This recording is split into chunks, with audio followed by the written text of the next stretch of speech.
시청자 여러분 안녕하십니까? 장윤선 기자입니다. 조국혁신당과 취재편의점이 함께하는 공동기획 왜 다시 검찰인가 연속기획 방송 두 번째 토론 시작하겠습니다. 저희들이 이 기획을 모두 세 차례로 나눠서 진행을 하게 되는데요. 첫 번째 방송에 이어서 두 번째 방송을 시작합니다. 첫 번째 방송 때 굉장히 인기가 많았고 재미가 있었다라는 소문이 있기 때문에 두 번째 방송도 시청자 여러분들께서 함께 큰 응원과 앉은 자리에서 박수 한번 치시면서 시작하면 좋을 것 같습니다. 자, 오늘 두 번째 순서 검찰은 어떻게 법치를 유린했나 시작을 할 텐데요. 함께 하실 패널 분들 한 분 한 분 소개해 드리겠습니다. 자, 우선 국회 법사위에서 활동하고 계시는 더불어민주당 박균택 의원님 나오셨습니다. 어서 오십시오. 예, 안녕하십니까? 네, 의원님 잘 지내고 계시죠? 예, 그렇습니다. 네. 그 국회 법사위 회의를 하면 다 심각하십니까? 누가 좀 웃기는 사람이 있습니까? 웃기는 분이 박지원 의원님이 좀 계시는 것 같고 여보세요. 예. 여보세요. 나 세순이야. 네. 그리고 박 의원님은 잘 안 웃기십니까? 예, 뭐 다른 분은 웃기는 분 못 봤습니다. 그렇구나. 오늘 토론회에서 좀 웃겨주시면 좋을 것 같습니다. 노력해 보겠습니다. 왜냐하면 토론회, 특히 검찰개혁 토론회 이러면 시청자 여러분들께서 아우 재미없을 것 같아 이렇게 생각하시고 나가시지 마십시오. 예, 바로 계십시오. 예, 박균태 의원님께서 웃겨드린다고 하니까 여러분들 함께 계시면 좋을 것 같습니다. 자, 두 번째 패널 저희가 소개하겠습니다. 뉴스타파의 시민보 기자 나오셨습니다. 어서 오십시오. 예, 안녕하세요. 네, 아니 뭐 티셔츠를 신경 써서 입고 오셨다고. 그건 아닌가? 항상 평소에 입고 다니는 건데. 그래요? 매일 입어요? 저희 설마. 회사에서 이제 네. 파는 티셔츠입니다. 네. 진실의 수호자라고 써 자켓을 있습니다. 벗어서 보여주세요. 이거 그럴 것까지는 예, 없는데 자 예. 이렇게. 이거 예. 어디 가면 살 수 있어요? 아마 뭐 뉴스타 홈페이지에서 찾아보시면 있지 않을까 네, 싶은데요. 애사심이 부족하네. 네. 어디서 판다, 얼마다 이런 정도는 한 2, 3만 원 하지 않을까? 정확히 모르겠어요. 예. 진실 보도, 사실 보도만 하다 보니까 예. 회사에서 파는 티셔츠 가격이 얼마인지 잘 모른다고 합니다. 자, 끝으로 제가 이분 진짜 오랜만에 뵙습니다. 조국혁신당의 대표 검찰특보를 맡고 계신 이광철 변호사님 나오셨습니다. 어서 오십시오. 네, 반갑습니다. 왜 이렇게 인사가 더뎌요? 웃겨야 되는데. 네, 네. 진짜 오랜만에 뵙습니다. 예, 어떻게 장윤선 지내셨어요? 기자님은 참 예, 오랜만에 이렇게 그러니까요. 뵙는 것 같습니다. 예. 뭐 공직 마치고 나와서 변호사업으로 이제 복귀했고요. 네. 그 사이에 조국혁신당에서 추진하고 있는 이제 검찰 개혁 관련해서 네. 몇 가지 일들 소소한 일들을 좀 돕고 있는 네. 그러고 있습니다. 예. 아니 검찰 출신이 아니지 않습니까? 네, 뭐 박균태 의원님 계시는데 네. 제가 특보를 맡게 돼서 네. 우리 저 조국혁신당에도 이제 검찰에서 오신 뭐 박은정 의원님도 계시고 이규현 검사님도 계시는데 제가 감히 네. 검찰 출신을 제치고 검찰을 한번 내가 확실하게 개혁을 해보겠다. 뭐 라는 그런 것은 각오로. 아니고요. 뭐 것은 아니고. 조국 대표님이나 지금 김선민 대표 권한대행님 모두 뭐 검찰 개혁에 대한 의지나 예. 또 개별적인 뭐 이런 강론에도 좀 강하셔서 네. 저는 이제 소소하게 돕고 있습니다. 아유, 겸손하기까지. 근데 검찰 개혁 특보보다 네. 오늘 웃겨야 한다는 이 압박감이 더 세다. 훨씬 더 어렵습니다. 그러니까요. 예, 검찰 예. 개혁을 좀 신명나게 하게 해주십시오. 예, 정말 지루하고 힘들고 어렵게 지금 국민들이 너무 힘들거든요. 이 내란 때문에 잠도 잘 못 주무시고 내란 트라우마로 너무 고생들 하시기 때문에 웃기고 즐겁고 신나게 신명나게 검찰 개혁할 수 있다. 오늘 세 분께서 보여주시면 될 것 같은데 주제가 진짜 무겁습니다. 주제가 첫 번째 주제가 수사권 남용과 관련된 건데요. 사실 많이 봤습니다. 검찰이 어떻게 수사권을 남용해서 한 가족을 한 사람을 인생을 완전히 망가뜨리는지 재기가 불가능하게 만들어 버리는지 목격을 했는데요. 사실 박균태 의원님 같은 경우에는 이재명 대표 사건 변호인을 오랫동안 맡으셨죠. 지금은 아니시죠? 예, 지금은 아닙니다. 예, 지금은 국회의원이시라서 예. 대장동, 쌍방울, 변호사비 대납, 성남 FC, 백현동 제가 더 얘기 못하는 사건 있나요? 예, 그 중에 그 백현동, 네, 그다음에 성남 FC, 네, 쌍방울 예, 그 세 사건의 예. 저 담당 변호인이었습니다. 야, 검찰 당비에서 담당 변호를 했었습니다. 그렇군요.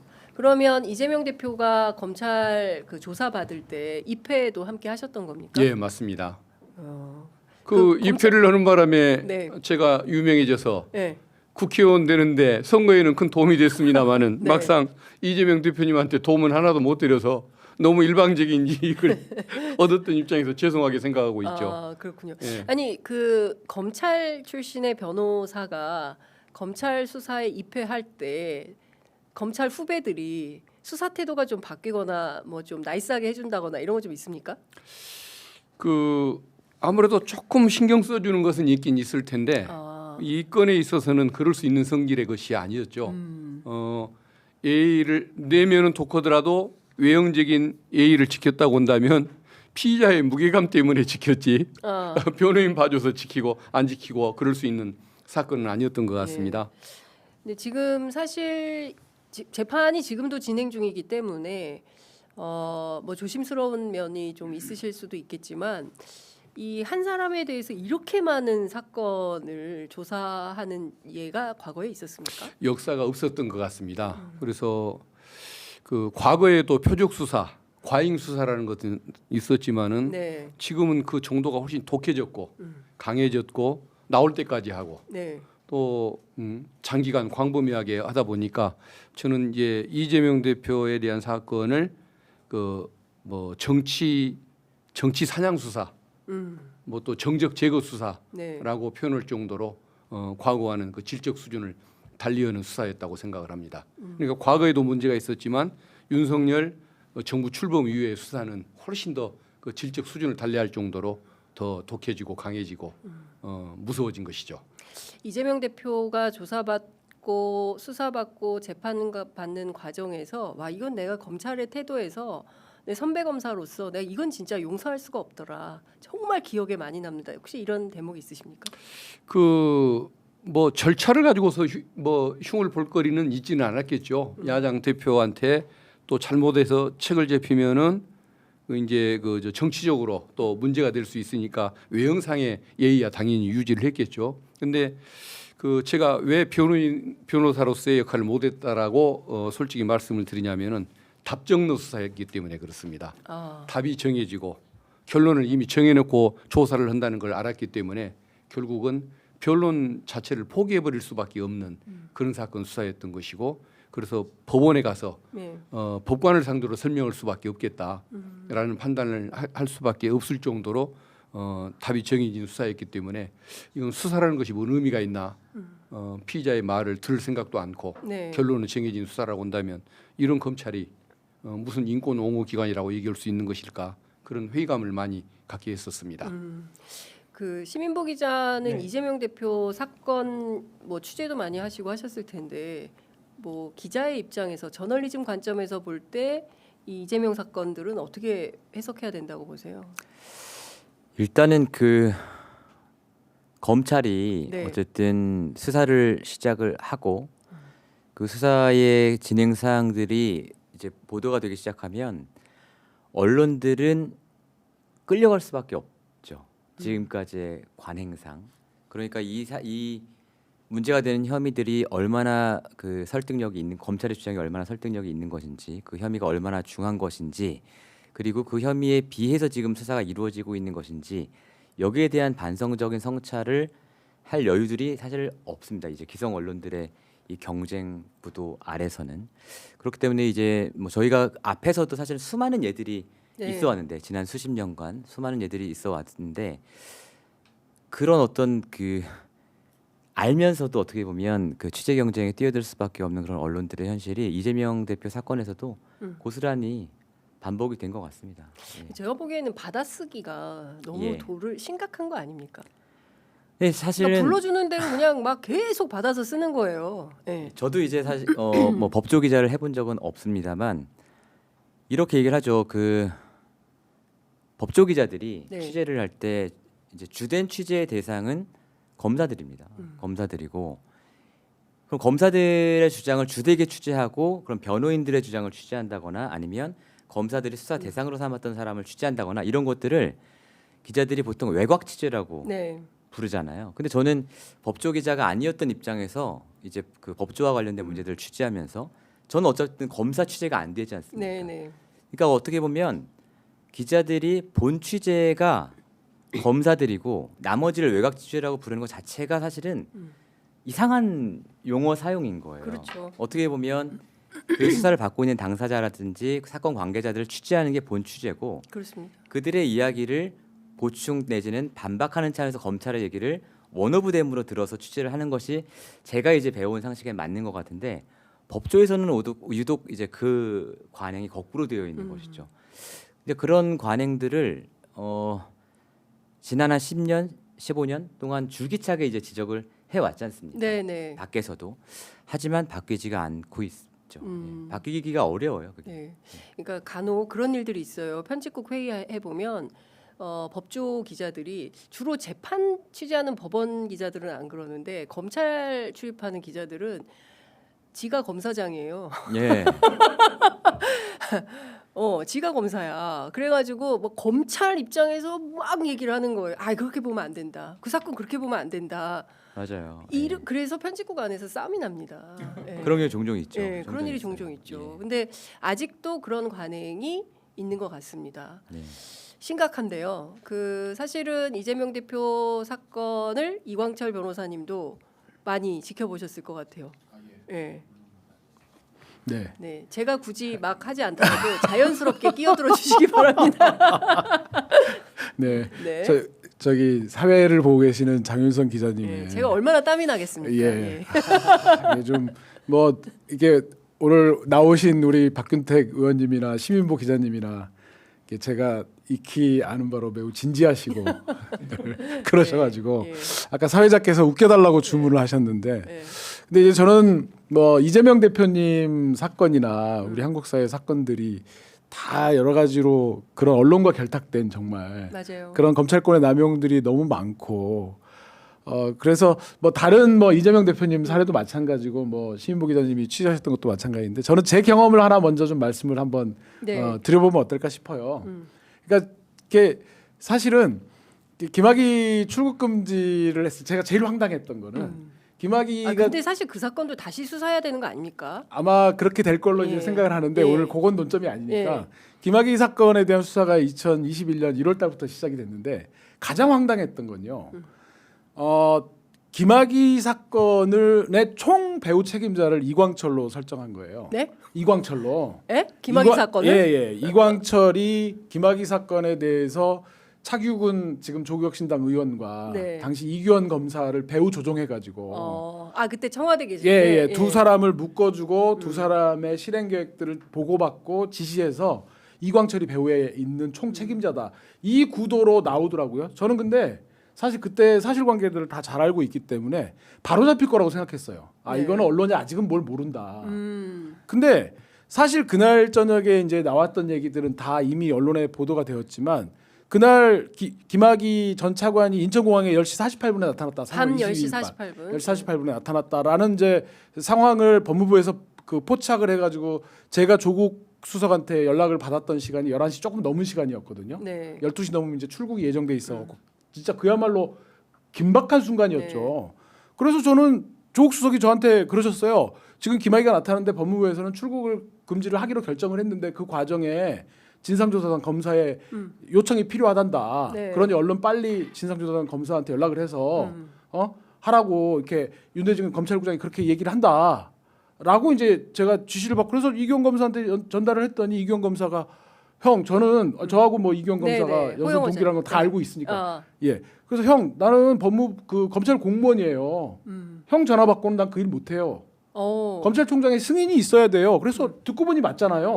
그러면 일단 너 어디냐? 집이다. 그럼 우선은 좀 뭐 바로 출발해라. 내가 그 사이에 알아보겠다 하고 네. 조국 수석에 그대로 말씀드렸어요. 네. 그 조국 수석이 좀 이따 전화를 하셔가지고 전화했더니 그 검찰총장은 지금 밤이 돼서 연락이 안 되고 지금 대검 차장하고 연락을 했더니 이규현 검사가 하고 뭐 뒤처리는 다 알아서 하겠다. 이렇게 하니 얼른 이규현 검사 전달해라. 네. 그렇게 하고 이규현 검사한테 전달했더니 차규근 당시 출입본부장하고 잘 모르는 거예요. 두 그래서 사람이? 제가 저는 이제 차규근 본부장님하고는 민변의 회원이기도 했고 그래서 네, 네. 전화를 드렸죠. 곧 이규원 검사가 연락이 갈 거고 하니까 두 분이 잘 협의해서 하시면 될 거다. 그게 답니다. 그래서 아니 너무 황당하더라고요. 근데 그 구도가 한 번도 바뀜없이 그대로 가더라고요. 이게 어떻게 가능한 건가요? 저는 물어보고 싶어요. 저는 오히려. 언론에. 네. 그런데 나중에 이제 수사 결과를 보면 그날 저녁에 이 이규원 검사가 최초로 문서를 법무부 출입본부에 보내기도 전에 봉욱 대검 차장이 11시 35분에 문무일 총장께 문자로 보고한 게 제가 재판받는데 기록에 나오더라고요. 총장님, 요마조마에서 윤대진 검찰국장이 이렇게 얘기를 해왔습니다. 그래서 이규원 검사라는 이름을 봉욱 차장이 직접 적시를 해가지고 네. 이렇게 해서 지금 긴급 출국 금지를 하기로 네. 이렇게 하기로 했답니다. 뭐 뒤처리는 그래서 이성윤 지검장. 그때 당시에는 반부 부장이었습니다. 아. 반부 부장에게 그 적법 절차에 문제가 없도록 그렇게 지시를 해두었습니다. 예. 이런 문자가 나온 거예요. 그리고 그날 밤에 윤대진 검찰국장이 조국 수석한테 뭐라고 했냐면 법무부는 김학의 차관에 대한 출국을 금지하기로 결정했습니다. 그런데 진상조사단 검사의 요청이 필요하니 네. 이게 공소장에 나오는 얘기입니다. 이광철에게 진상조사단 검사한테 연락을 해가지고 긴급 출국 금지를 하도록 신청하도록 그렇게 연락을 해 주십시오라고 그렇게 나와 있거든요. 그래서 저는 되게 웃겼던 게 그러한 사실들이 수사 과정에서 다 밝혀졌을 텐데 그거에 대해서는 한 마디도 안 나오고 지금 처음 듣습니다. 처음 들으세요? 예. 이렇게 기자로 일하시는 우리 장윤성 기자님도 처음 들으신다면 거의 이제는 말할 수 있다 수준인 것 심각한 같아요. 상황인 거죠. 예. 그래서 그거를 4월 1일 날 이규원 차규군이 먼저 기소가 되고 2021년 제가 7월 1일자로 기소가 되었는데 그러한 사실관계 일부들을 이 당시에 변호인들이 밝혔어요. 그러니까 5월 달에 요 유사한 얘기들이 한국일보에 보도가 됩니다. 네. 하나도 안 따라갑니다. 검찰이. 하나도 안 따라가고요. 그해 10월 달에 2021년 10월 달에 첫 공판이 열려서 제가 법정에 모든 기자들이 다 임석해 있는 상황에서 이렇게 막 타이핑을 막 치잖아요. 한 마디도 안 빼먹고 그 얘기를 다 했거든요. 네. 한 줄도 기사에 안 나더라고요. 한 줄도. 저는 그게 검찰과 너무나 유착된 언론 그리고 검찰을 통해서 사건의 프레임을 만들어 나가는 검찰 이런 모습들을 너무나 생생히 느꼈고요. 아니 제가 청와대에서 일할 때 옛날 개념으로 2급 공무원이었는데 어떻게 2급 공무원이 법무부와 검찰을 움직여서 출국 금지를 마음대로 결정하고 그 사람들을 마음대로 합니까? 그때 뭐 하루도 제 이름이 언론에 보도가 안 된 날이 없거든요. 강인원 분도 그러니까. 먹네요. 예. 아니, 지금 말씀을 듣다 보니까 예.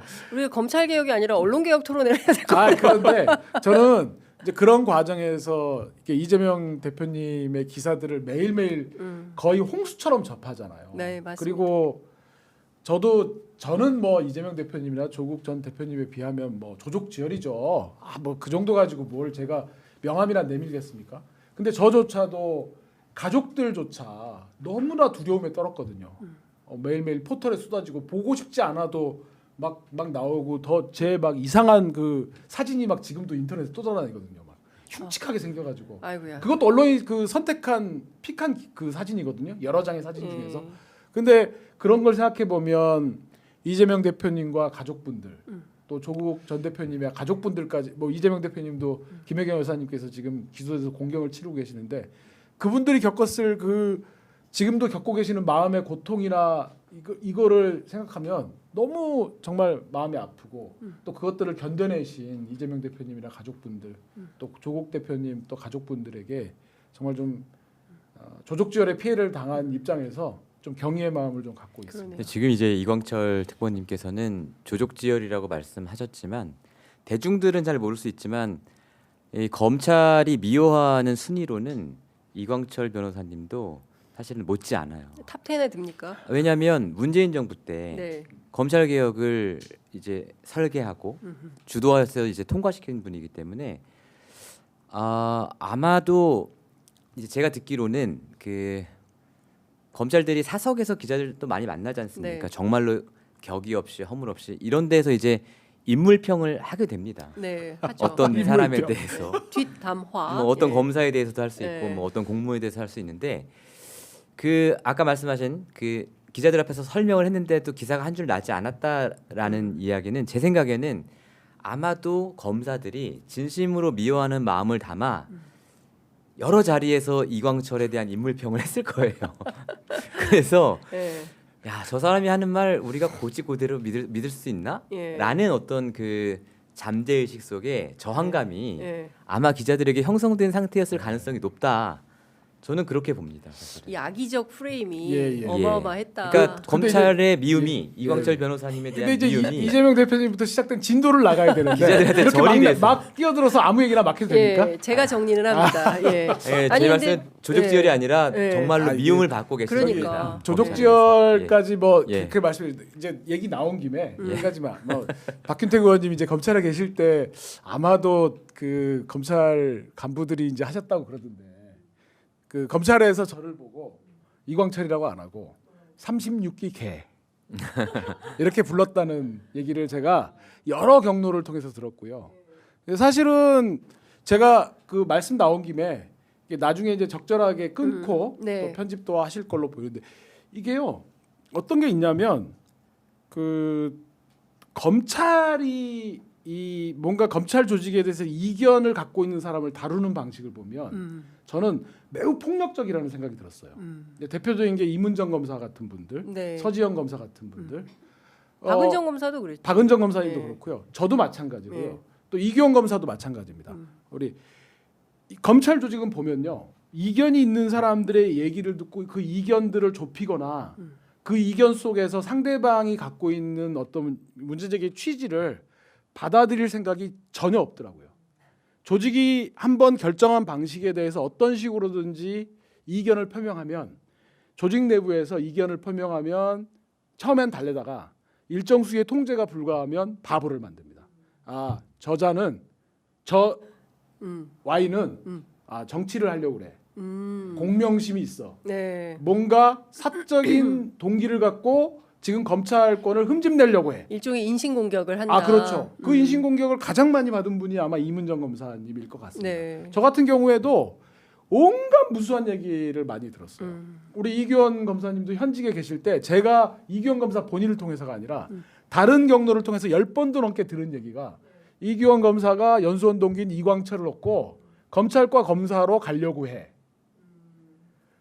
그러니까 이규원 검사가 어떤 경로를 거쳐서 대검 과거사 진상조사단에 갔는지 가서 어떤 역할을 하고 있는지 이런 건 관심이 없습니다. 전체적으로 프레임을 짜고 아 이광철은 검찰을 미워해. 그리고 이광철은 검찰 조직을 어떤 식으로든 흠집내려고 해. 근데 저자가 변호사일 때는 뭐 그럭저럭 뭐 우리가 무시해도 됐는데 너무 중요한 자리에 가 있어. 아 저자를 바보를 만들어야 돼. 그런데 마침 이규원이 가 있거든요. 그러니까 둘을 한 묶음에 묶어가지고 막 온갖 인신공격과 험담을 하는데 심지어 저를 한 번도 못 본 검사님들마저 네. 제가 전해 들으니 이랬다는 거예요. 야 이광철 그 새끼는 진짜 사악한 놈이야. 가까이 하지 마. 심지어 판사님들도 그러셨다는 거예요. 네. 제가 아는 판사님들이 저한테 그러시더라고요. 그래서 저는 검찰 조직이 정말 그 이견을 해소해가는 방식 자체가 폭력과 배제 정말 심각한 조직이라고 네. 여러 번 느꼈습니다. 제가 보기에 오늘 토론회 때 따로 이광철 변호사님 편을 만들어서 이제는 말할 수 있다. 예, 이거를 만들어야 아, 되지 네. 않을까라는 생각이 좀 드는데 예. 이 변호사님 말씀하실 때 우리 박균택 의원님이 계속 어깨가 움츠러드세요. 아, 저놈들이 왜 저랬을까 막 이렇게 자성과 네. 성찰을 하는. 근데 그 많은 말씀을 했지만은 예. 저는 잘 모르는 내용입니다. 저는 남 그러시군요. 욕하는데 껴들진 않는 사람이라 아, 네네네. 워낙 강직한 검사시기 거기에 때문에. 욕할 예. 때 껴있지 않았습니다. 예, 예.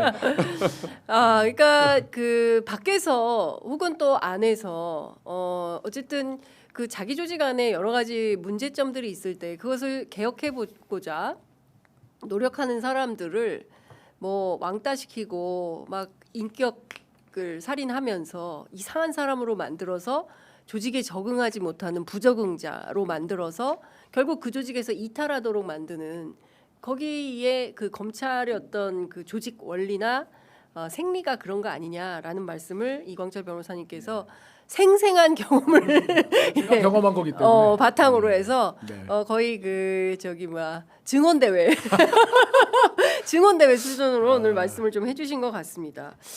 사실 조국 대표도 그랬던 것 같습니다. 지금 네. 저는 머릿속에 잊혀지지 않는 장면이요.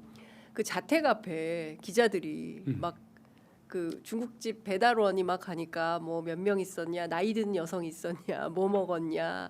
네.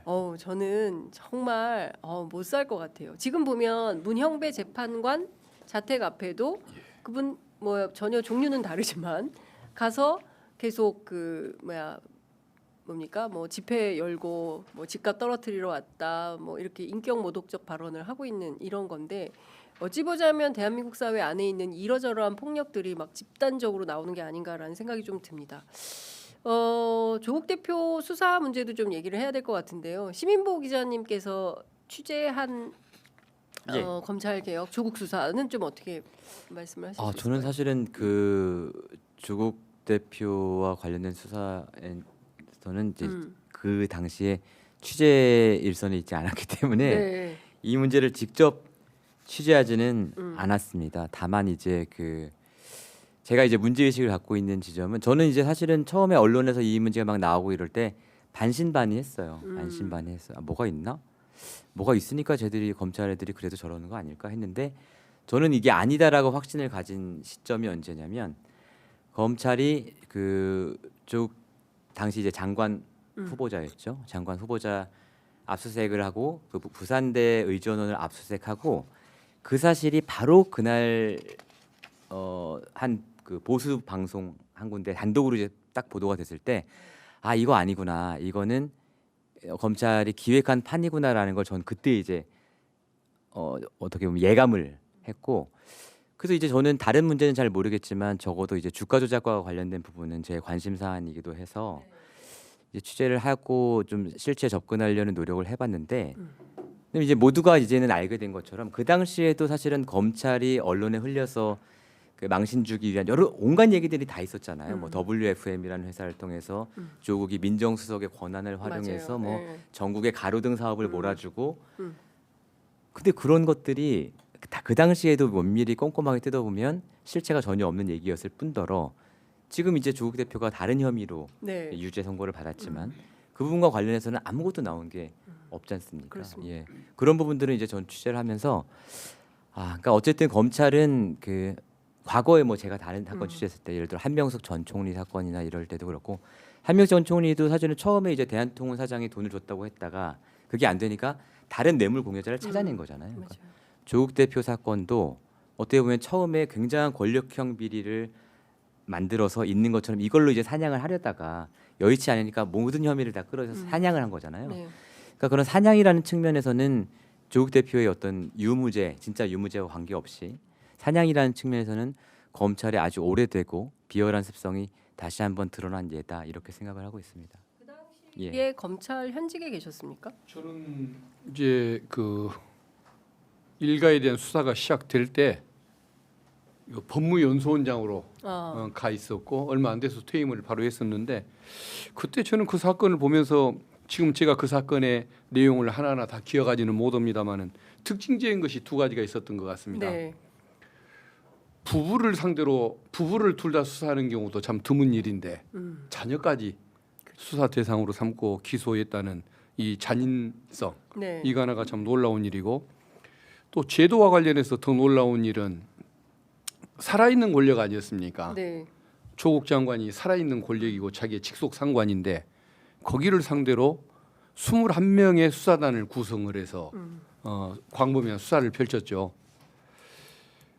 그건 거의 내란 사건 수사하는 규모거든요. 네. 결론적으로 드러난 것은 그 뭐 무슨 입시 스펙 뭐 비리 뭐 관련된 그 정도였던 것 같은데 어떻게 해서 21명을 동원해서 일사불란한 수사를 펼칠 수가 있었던 것이냐. 그건 그 윤석열 총장에 대한 과도한 신뢰 때문에 네. 인사에 대한 어떤 뭐 권한을 많이 위임해놨더니 자기 주변에 네. 특수라인이라든가 주변의 참모들을 전부 다 자기 측근으로 임명을 해놓은 겁니다. 예. 근데 공무원들이라는 것은 자기 인사의 혜택을 주는 사람한테 충성할 수밖에 없는 특성을 가지고 있는데 그러다 보니까 그런 그 쿠데타 수준의 네. 사주직화된 검찰에 의해서 그런 수사가 가능했던 것이죠. 그러니까 참 그때 인사권의 문제를 너무 간과를 했었던 것 같고 네. 또 그것이 하필이면 잔인 무도한 자들에게 그 권한이 맡겨지다 보니까 예. 일가족을 상대로 수사를 하고 기소를 하는 만행을 저질렀던 것 같습니다. 지금 생각해 보면 윤석열 검찰총장에게 굉장히 유명한 게 살권수. 뭐 살아있는 권력에 대한 수사 거침없이 한다. 물론 지금 본인과 본인의 아내와 관련돼서는 1도 수사 못하게 다 막고 거부권 행사하고 있지만 그때 당시는 뭐 살아있는 권력에 대해서 거침없이 수사한다. 뭐 이런 거였지 않습니까? 그리고 문재인 정부에 대한 수사가 상당히 강도 높게 진행이 됐었어요. 검찰총장 되자마자 그 표징이 조국 대표, 장관에 대한 수사였다. 어떤 측면에서 보면 당시 문재인 청와대가 당한 거 아닙니까? 반성문 써야 되나요? 예. 그 이제 아무래도 좀 뭐 실제 좀 생생한 말씀을 좀 드려야 돼서 좀 드리면 그때 제가 이제 민정수석실에서 일을 하고 있을 때라서 8월 27일로 기억을 합니다. 그날 화요일 날 국무회의가 있던 날이어서 박상기 장관께서도 뉴스타파에 나가서 그날의 아침 한남대교를 넘던 이제 그때 말씀을 주셨던 걸 제가 봤고 저희들도 정말로 놀랬죠. 그때 처음에 이제 조국 장관 후보자에 대한 그 의혹들이 막 제기되고 그랬을 때 인사청문회를 거쳐서 의혹이 이제 어느 정도 걸러질 건 걸러지고 이제 그럴 것이라고 생각을 했는데 이제 그리고 나서 저희 이제 반부 비서관으로 와 있던 분이 이제 검찰 출신이시잖아요. 이제 저희가 또 그분이 이제 윤석열 그 팀장하고 댓글 팀장하고 할 때 부팀장도 하셨고 또 매우 가까운 사이라고 하니 도대체 왜 그러는 거냐 이제 물어봤죠. 그랬더니 사모펀드 이제 결국은 나중에 몇 가지 부분에서 법원에서 유죄가 났지만 그 뼈대는 이제 사실은 무너졌던 그 사모펀드가 실은 조국이 실질적인 주인이다.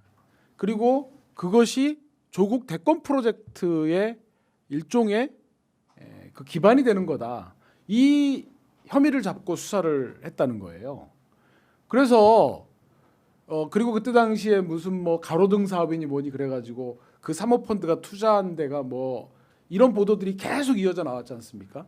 그래서 저도 그랬고 이제 같이 아침에 이제 비서관 회의를 하면 네. 같이 이제 여러 가지 얘기들을 나누니까 제가 그래서 검찰이 수사를 한다고 하니 내가 거기에 대해서 뭐 가타부타 뭐다 아니다 그런 걸 내가 알지도 못하는데 네. 근데 그 누구누구 비서관께서도 조국 수석하고 일한 세월이 얼마고 그런데 그분이 무슨 자기가 설령 사적으로 뭘 갖는 게 있다고 해도 자기 자리를 이용해서 그렇게 뭘 키우고 그럴 정도가 아니라는 건 적어도 그 정도의 인간적 신뢰를 갖고 우리가 일하지 않았느냐. 네. 제가 이제 선임행정관일 때 같이 뵀던 분들이니까 그랬더니 뭐라고 그랬냐면 두고 보래요. 윤 총장이 사모펀드 전문가래요. 네? 사모펀드 전문가래요. 그분은 이렇게 전문성이 그래서 두고 보래요. 나중에 두고 보자 호언장담을 하더라고요. 아하. 결국은 그렇게 해서 그렸던 그림들이 결과적으로 사모펀드 건으로는 조국 장관에 대한 기소가 전혀 이루어지지 못했고 그랬죠. 결국은 그래서 정경심 교수만을 구속 기소하는데 결국은 성공했다가 나중에 유죄수 건으로 구속했다가 영장이 또 기각되었고요. 네. 그래서 19년도 12월 마지막 날 나머지 몰아가지고 했는데 결국은 망신만 당한 거죠. 그랬을 때 그 수사가 결국은 전체 그림들이 처음에 잡았던 그림들이 전혀 예. 파탄이 나니까 네. 결국 울산에 있던 사건을 울산지검에서 중앙지검으로 끌고 와가지고 울산 사건 그렇게 난리를 쳐가지고 공소장에 대통령이라는 언급이 뭐 30몇 회가 되고 사실상 문재인 대통령을 겨냥한 수사였다. 그랬죠. 결국은 그 사건도 예. 얼마 전 고등법원에서 다 무죄가 났죠. 다 무죄가 네. 났지 않습니까? 예, 예. 그건 전면적인 그 수사에 착수하고 그 진행 과정에서 저희 민정수석실에 파견 나왔던 검찰 수사관이 네. 그분도 윤석열 총장이 매우 아꼈던 분이라고 그러더라고요. 근데 그렇게 정말 죽음에 이르게 하는 정도의 심리적 압박을 가했다는 점도 저로서는 매우 가슴 아픈 일인데요. 네. 어쨌든 그런 프레임을 잡고 프레임에 맞추는 수사를 하고 그런데 도저히 맞춰지지 않으니까 인사권자를 협박해서 임명을 못하게 하고 네. 이제 그럼에도 강행하니까 음. 정권 전체로 수사를 확대하고 또 거기서 또 언론을 움직여가지고 지금 조선일보로 옮기셨던데 네. 당시에 경향신문에 재직하던 한 기자분께서 유명한 또 보도를 했지 않습니까? 충성심의 네. 발로다. 그 수사는 뭐 이런 행태들이 이어졌던 참 19년도는 20년도는 쓰라린 그러네요. 시간들이었죠. 예. 지금 생각해 보면 검찰은 수사를 한 것이 아니라 인간 사냥을 한 것이다. 윤석열 총장 때부터고 심지어는 그 중앙지검장 때부터 그런 기질을 보였고 네. 총장 때부터는 본인이 아마 점쟁이 말대로 대통령이 된다는 이런 그 뭐 점지를 받고 예언을 받고 네. 그 인기를 얻어가는 과정에서 저는 저런 과잉 수사를 했던 것이 아닐까 그 생각이 듭니다. 아 그때부터 무속이. 예, 저는 예. 예. 아. 아마 그때부터도 예. 뭐 저 그런 점괘는 아마 예. 믿고 살았을 겁니다. 아. 그러니까 지금 생각해 보면 미리미리 간파를 했었어야 됐다. 중앙지검장 시절부터 아 그 사람은 겪어보니까 영 아니야. 라는 보고도 많이 청와대로 올라갔을 것 같은데 오늘 주제가 왜 다시 검찰 개혁인가 왜 다시 왜 검찰 문재인 정부는 윤석열을 임명했는가 이건가요? 아니 그러니까 많은 국민들께서 답답해 하시는 포인트 중에 하나가 그것은 맞는 것 같습니다. 예. 사람을 잘못 본 것은 맞다. 아, 지난번에 그러니까- 문재인 대통령 사과하신 대로. 그 점에 대해서 이제 대통령께서 언론 인터뷰를 통해서 이제 그 과정을 좀 소상히 말씀하시고 또 그때 그 일련의 일들에 대해서 국민께 이제 송구하다는 말씀도 하셨지 않습니까? 네. 그래서 그런 데 대한 뭐 책임들은 당연히 네. 정치적인 그런 책임들은 네. 문재인 정부가 져야 될 것이겠죠. 그리고 향후에 이제 그런 일들이 다시 재발하지 않도록 무엇을 할 것인가 네. 그렇게 생각해야 될 것 같고요. 네. 저는 이제 그 조국 장관 수사의 여러 가지 야만성 검찰권 남용의 사례들을 보면 우리가 좀 잊지 말아야 될 분이 노한중 부산 의전원 네. 원장님이신 것 같아요. 교수님. 네. 그래서 이제 이분이 그 조국 그 장관 당시 전 장관의 따님에게 이제 의전원 시절에 장학금을 줬다고 해가지고 문제가 되었는데 그 이분을 변론하셨던 변호사님 중에 네. 성함을 제가 직접 말씀드리기 조금 조심스러운데 최모 변호사님이 계세요. 네. 제가 이제 부산 지역에서 법관 생활을 한 10년 정도 하셨던 걸로 제가 알고 있고 또 부산 지역에서 활동하시는 변호사님께 직접 전해들은 얘기인데 이분이 1심 재판 끝나는 날 변호인의 최후 변론을 하는데요. 이런 말씀을 하셨습니다. 이분이 하신 말씀을 제가 한번 그대로 말씀을 드려보겠습니다. 단언컨대 피고인석에 앉아야 할 사람은 피고인 노한중 교수가 아닙니다. 실체 없는 이 사건을 사전에 보험성 특혜에서 뇌물로 변질이라는 구도로 미리 설계하고 사건 조작 날조를 기획하고 지휘한 윗선 검사들을 포함하여 사건 조작에 관여한 모든 검사가 피고인석에 앉아야 한다고 생각합니다. 또 이런 말씀도 하셨습니다.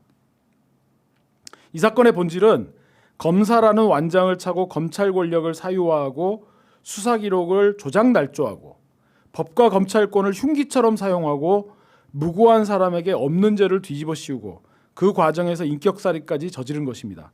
이 사건의 수사 공소제기 공소유지가 얼마나 잘못됐고 얼마나 불법적이며 나아가 범죄 행위에 해당한다는 점을 판결문에 명명백백하게 밝혀주시어 이 사건을 설계, 기획, 지휘 지시한 검사들이 이 땅에서 더 이상 능력 있는 검사, 잘 나가는 검사로 평가되는 일이 없도록 판결문에서 준엄히 꾸짖어 주시기 바랍니다.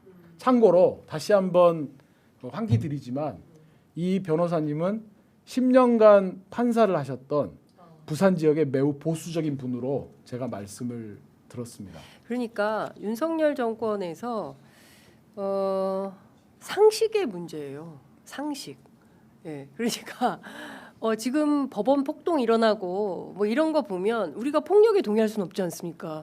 폭도들하고 같이 살 수는 없잖아요. 그런데 그걸 막 엄호를 하고 내란이 잘못된 것은 분명히 아니 빨간불에 길 건너면 안 된다라는 건 너무 엄연한 뭐 이 이론의 여지가 없는 건데 그것조차도 논쟁하게 만들고 토론하게 만들어서 아닌 것처럼 내가 뭐 좀 이상한 생각을 하나 이렇게 만들고 있다는 거예요. 그러니까 지금 상식과 몰상식의 싸움이고 네. 헌법과 반헌법의 싸움인데 그 복판에 윤석열이라는 사람이 있었고 결국에는 검찰권을 사유화해서 본인이 대통령이 돼서 무도하게 통치를 하면서 이른바 왕정 국가를 만들려고 했던 거 아닌가라는 생각을 하게 됩니다. 이 순간 몰래 온 손님이 계세요. 네. 누가 왔을까요? 네. 갑자기 제작진에서 계속 저한테 메시지가 들어왔는데 예, 조국혁신당의 황운하 대표께서 예, 어서 오십시오. 예, 저쪽에 예. 안녕하세요. 네, 오랜만입니다. 아니 어떻게 알고 일단 몰래 온 손님. 좌정하시기 바랍니다. 앉으십시오. 예. 제목을 보니까 네. 제가 나와야 될 자리 같아서. 아니 어떻게 알고 오셨습니까? 예. 근데 어떻게 네. 검찰 개혁 이런 걸 얘기하면서 예. 황운하를 빼놓고 얘기할 수가 있어요? 아 그렇구나. 서운하셔서 오셨군요. 자, 저희가 사실은 몰래 온 손님 컨셉을 미리 기획을 해가지고 황운하 원내대표 모셨는데요. 일단 인사 말씀 간단하게 듣고 저희가 계속 토론 이어가겠습니다. 네, 안녕하세요. 조국혁신당 황운하 의원입니다. 검찰 개혁하면 울산 사건 이런 것도 빼놓고 얘기할 수가 네. 없는데 울산 사건을 빼놓고 얘기한다는 소식을 들었고 제가 기겁을 해서 쫓아왔습니다. 저희 앞에 했습니다. 했어요? 예. 아니 그런데 진짜 정말 그 말씀을 좀 드려야 될 것 같은데 최근에 무죄 받으셨습니다. 예, 축하드립니다. 예. 감사합니다. 저희 박수 한번 칠까요? 네. 네. 근데 사실 그 기자들 정당 출입 기자들에 따르면 그 울산시장 선거와 관련된 그 사건 결과 나오기 전까지는 인터뷰를 좀 삼가겠다라는 소문이 났었는데 앞으로 인터뷰 좀 많이 하시나요? 어쨌든 그 사건 선고 후에 네. 인터뷰 갑자기 무슨 매불 쇼 이런 데서 날 오, 찾고 네. 그래서 인기 매불 쇼 이런 데 처음 나가보고 그랬습니다. 근데 인터뷰가 많아가지고 매일마다 인터뷰를 했었는데 장윤선 TV에서도 많이 불러주세요. 네, 취재 편의점입니다. 취재 편의점. 예, 저희가 그런 거 중요하게 생각해서 그 울산시장 선거 개입 사건 관련자들이 전원 무죄를 맞습니다. 받게 됐어요. 네, 그 이게 엄청난 사건이었거든요. 그렇죠. 예. 그 당시에 제 기억에 한 3개월 가량 한 2개월 보름 좀 넘게 매일마다 언론 보도를 이걸로 장식했습니다. 그때 중앙지검에서 울산에서 갖고 있던 사건을 중앙지검으로 이송한다고 하더니 갑자기 함명 수사다 이렇게 이름을 붙여가지고 그 매일마다가 이게 보도가 세게 나가서 그래서 제가 이제 기자들에게 매일 전화를 한 5통 이상 평균 5통 이상 받았던 것 같아요. 확인 전화. 검찰에서 이렇게 얘기하던데 또는 어디에 언론에 이렇게 보도됐는데 뭐가 맞냐, 네. 입장이 뭐냐 이렇게 하면서 한 2달 보름 이상 이렇게 매일 보도되면서 그러면서 이것이 향후 4월 그 당시 4월 15일인가 4월 10일인가 잘 모르겠는데 그 21대 국회의원 선거를 앞두고 검찰이 작심을 하고 선거에 개입하기 위한 목적으로 이렇게 대대적으로 언론 플레이하는구나 그런 생각을 했었죠. 그렇군요. 예. 그 무죄 선고 나고 제일 먼저 어떤 생각 드시던가요? 이 검찰을 어떻게 응징해야 될 것인가. 용서할 수 없다. 네. 근데 사실 경찰에 계실 때부터 제가 그 얘기를 들었어요. 늘 검찰 개혁에 대해서 관심이 많으셨다. 네. 사실 그 검찰 입장에서 이 재판 과정에서도 그런 얘기 나왔었어요. 이제 저하고 공범이 된 피고인 중에 한 명이 반부패 비서관 이분이 있었는데 그분이 재판정에서 검사의 공소 사실이 청와대하고 황운하하고 공범이라는 거군요. 짜고 그 김기현을 떨어뜨리기 위한 수사를 한 것이다 이렇게 했는데 비서관이 그런 얘기를 하는 거예요. 검사들 중에 황운하를 눈에 가시로 생각 안 하는 사람이 없다. 근데 내가 왜 황운하고 공범을 하겠냐? 절대 그럴 리가 없다. 자신의 이제 무죄를 항변하기 위한 논리 중에 하나가 그거였습니다. 야. 그런데 그 어쨌든 2000년 초반부터 검찰에 좀 뭐 표적이 되었다. 그래서 정말 말년 병장 같았는데 말년 병장처럼 조심조심 할 때인데 그 김기현을 수사했다는 걸 가지고 이렇게 뭐 하명 수사라고 프레임을 짜가지고 재판에 넘길 줄은 정말 생각을 못했는데 네. 결정적인 계기는 아마 고래고기 사건 아니었나 이런 생각이 들더라고요. 고래고기 사건. 네. 아, 추억의 고래고기 사건 네, 나왔습니다. 고래고기 사건. 그래서 예. 고래고기 사건에 대한 보복으로 시작은 됐는데 처음에 그렇게 시작을 했는데 나중에 이제 윤석열이 총장이 된 이후에 이 사건을 정치 수사로 키워버린 거죠. 조국 수사로 그 당시 상호펀드 가지고 수사를 해보려다가 잘 안 됐잖아요. 네. 그래서 상호펀드에서 좀 성과를 못 내고 그게 막그 무슨 입시 어쩌고 뭐 이런 걸로 좀 수사가 정 모양이 잘 안 나오고 네. 이렇게 되니까 하명 수사 프레임을 짜가지고 이제 조국을 한번 공격해 보려고. 근데 거기서 그친 게 아니라 그 당시에 검찰은 문재인 대통령도 그 공소장에 등장하게 막 공격을 했어요. 그러니까요. 그거는 이 친구들이 총선에서 이제 민주당을 패하게 만들려는 그런 정치적인 목적이 있었던 것 같더라고요. 그러니까 저희가 1차 토론회에서도 그런 말씀을 나눴었는데요. 1차 쿠데타와 2차 쿠데타로 나눠서 봐야 된다. 1차 쿠데타는 문재인 정부에서 검찰총장으로서 자기 권력을 가지고 쿠데타를 일으키려고 했는데 실패한 것이고 2차 쿠데타는 군까지 동원해가지고 실질적으로 명실상부한 쿠데타에 성공을 해야 되는데 이번엔 시민들이 막았네. 국회의원들이 먼저 결집했네. 이제 이렇게 해서 두 번에 걸친 쿠데타가 실패한 것이다. 그러니까 사실은- 윤석열의 예. 쿠데타는 다 실패했다. 윤석열의 근데 저는 쿠데타는 그 전에도 많이 했죠. 검사 시절에도 많이 있었죠. 검사? 평검사 시절에도요? 검사 시절에도 대검 중수부 없앤다고 할 때 쿠데타 할 때 성공했잖아요. 맞네. 그리고 이제 검찰총장을 내줬는데 앞장섰죠. 예. 그러네요. 예. 국정원 댓글 사건에서도 예. 물론 자천됐지만 예. 결과적으로는 들이받아서 성공한 거거든요. 그리고 그리고 사람이 충성하지 않는다. 예, 윤석열의 쿠데타는 지금까지 계속 성공해 왔어요. 어떻게 보면 결과적으로. 네, 저는 1차 쿠데타 지금 예. 말씀하시니까 1차 쿠데타로 성격 규정을 지을 수는 있을 것 같은데 예. 그걸 실패했다고 말씀하시는데 전 성공한 걸로 그렇죠. 봅니다. 어. 그러니까 성공한 것이 물론 이제 대선이라고 하는 합법적인 선거 과정을 통해서 대통령에 당선되긴 했지만 조국 수사 네. 이것이 그 윤석열의 쿠데타의 시작이었다라고. 그러니까 대권 프로젝트가 그때부터 시작됐다. 윤석열의 대권 프로젝트는 네, 그때 조국 수사로부터 시작됐다 시작된 이렇게 거다. 보는 거죠. 그래서 네. 계속 살아있는 권력 수사라고 이렇게 네이밍을 하면서 그렇게 이제 자신을 미화하고 반 문재인 정서를 업으면 그러면 이제 그때 저쪽에 마땅한 후보가 없는 상황에서 자신이 가장 유력한 후보가 될 수 있을 것이다.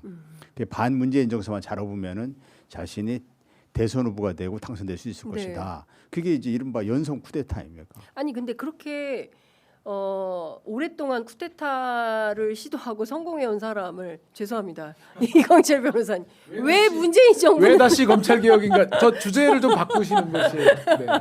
아니 이 얘기를 안 할 수가 없어요. 왜 과거에는 정의로운 검사, 표징처럼 결기 있는 검사로 인정을 받았으니까요. 근데 예. 정의로운 검사라고 예. 하는 평가가 잘못됐던 거죠. 예.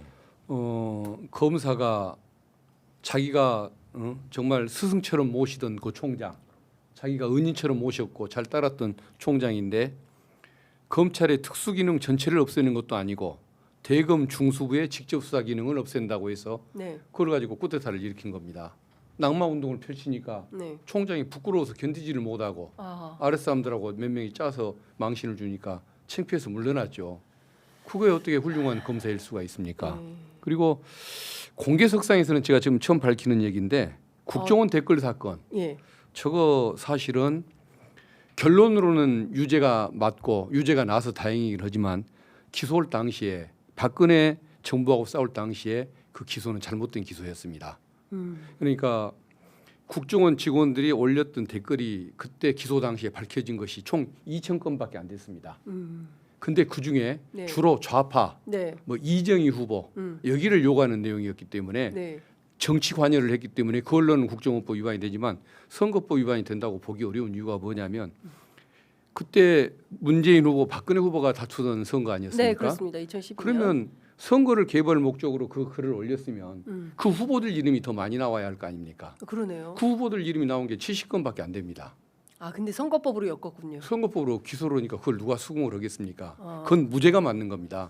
근데 나중에 운이 좋게 100만 건이 넘는 댓글이 쏟아져 나옵니다. 예. 그리고 나서야 예. 뒤늦게 우연한 그 사정으로 유무죄가 이제 논쟁이 그때 생기기 시작했고 아. 그 상태에서 문재인 정부가 출범을 해놓으니까 예. 국정원에 있던 그 숨겨진 자료들이 다. 검찰에 제공이 되면서 그래서 유죄를 받았던 사건인데 윤석열 검사가 기소했던 그 당시에는 그 사건은 무죄가 맞는 거고 무리한 기소였군요. 예, 박근혜 정부의 잘잘못 온세훈 뭐 국정원장의 잘잘못을 떠나서 그 검사들은 잘못한 거죠. 무죄 나야 마땅한 사건을 기소한 것이고 운이 뒤따라줘서 천운으로 유죄를 받았던 사건입니다. 그러니까 인정받을 요소가 없었던 사람인데 국민들이 오랜 세월 속아왔던 거죠. 그러니까. 근데 나는 모르겠고 일단 기소하고 재판 가서 무죄를 받든가 말든가 평생 사과라는 게 없어요. 예. 예. 그 굉장히 무책임하게 기소를 해버리는 거죠. 뭐 무죄가 되든 말든 또 무죄가 돼도 내가 책임질 일 없다. 사실 근데 이 울산 사건을 기소할 당시에 그때 조선일보 보도를 보니까 윤석열이 내가 책임질 테니 기소하라 이렇게 명령했다. 이런 그 보도가 있더라고요. 물론 조선일보 보도의 초점은 당시 중앙지검장인 이성윤 검사장이 기소하면 안 된다. 네.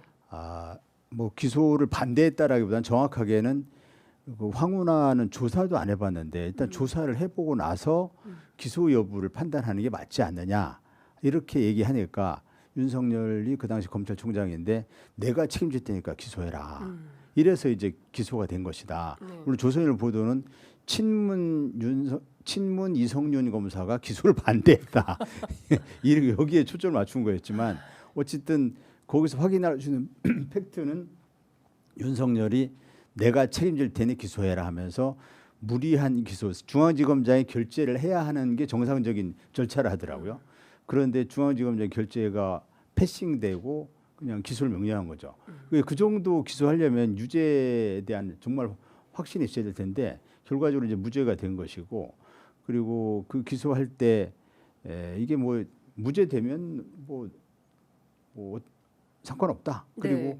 일단 본인이 뭐 그 당시 내가 책임진다고 했지만은 지금 감옥에 있는 윤석열한테 어떻게 책임질 거냐고 정말 묻고 싶은데 어떻게 책임진 역사가 없어요 검사들이. 그러니까요. 예, 무죄가 난 사건에 대해서. 그런 검사인 줄 알고 저희가 그렇게 보도를 했었는데 예. 그러니까요. 검찰총장 임명 당시에 뉴스타파에서 진짜 세게 아, 보도했었죠. 저희는 정말 그때 예. 힘들었죠. 예. 욕 많이 먹고. 예. 그때 그 예. 이른바 뭐야? 윤우진 사건이었죠. 그때. 아니 그러니까 그때 예. 그 막 그 뉴스타파 막 예. 후원 끊고 막 이런 사람들 많지 않았습니까? 많았습니다. 저희 예. 후원회원의 한 10% 넘게 10%? 예, 예, 10%? 예.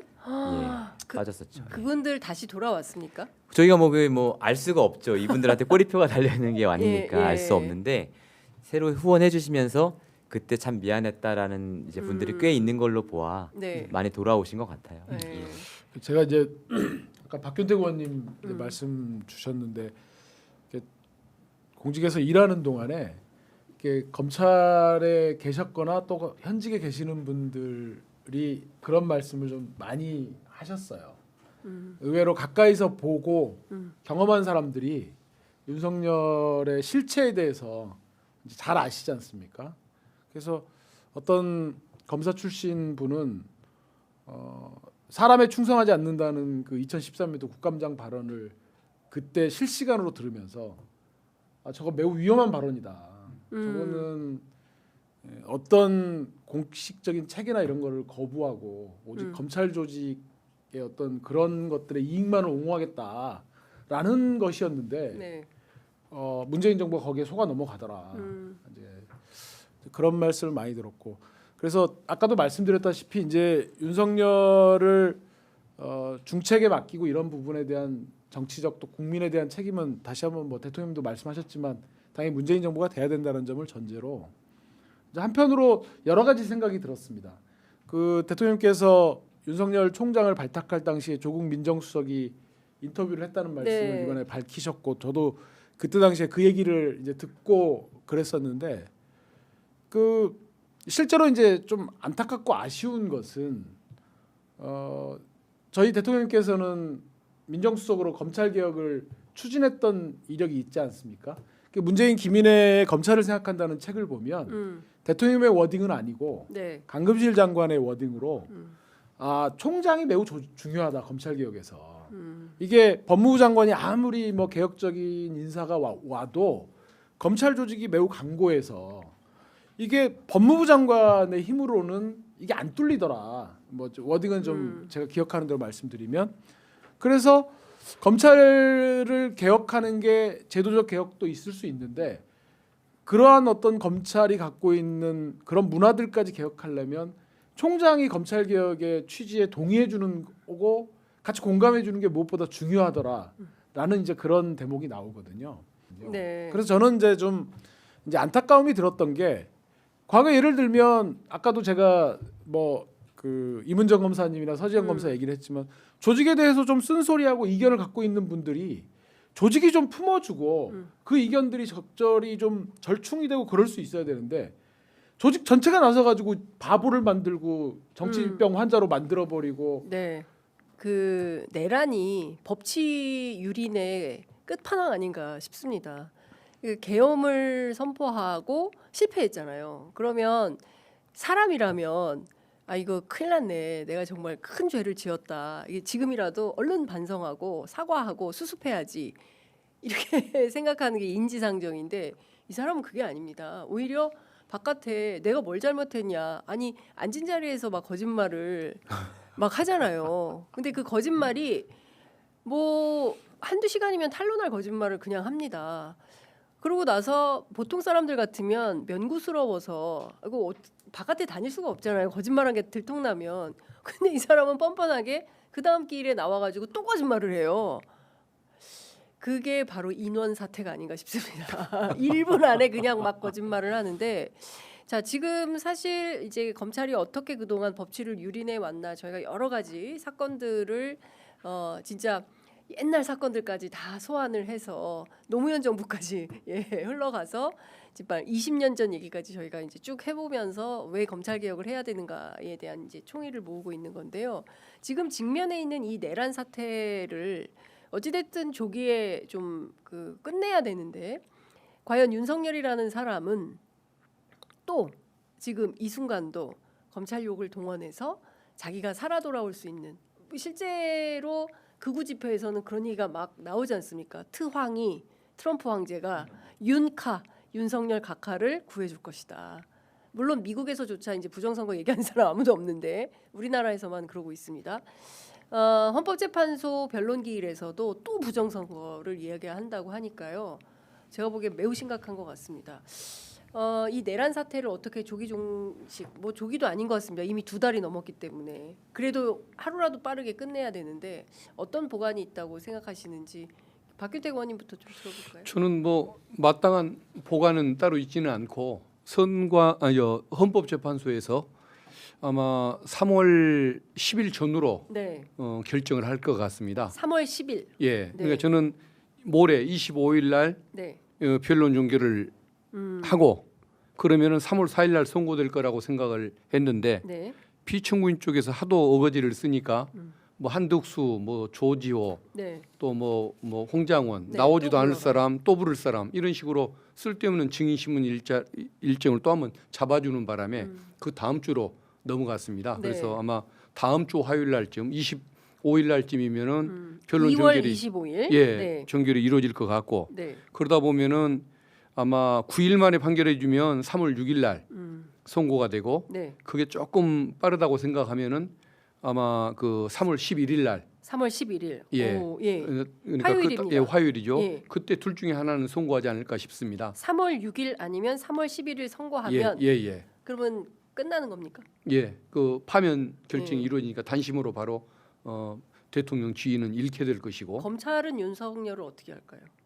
검찰은 당연히 이제 구속 상태를 유지를 하겠죠. 네. 구속 상태를 유지할 것이고 예. 아마 이제 뭐 구속 취소 청구는 택도 논설이니까 기각이 될 것이고 네. 보석 청구를 하게 될 텐데 네. 그걸 받아들일 수 없는 이유가 도주 우려가 명백한 겁니다. 수사에 재판에 응하지 않지 않았습니까? 네, 네. 영장 집행까지 거부했고 그리고 형량이 높으면 도주 우려가 있다고 보는 겁니다.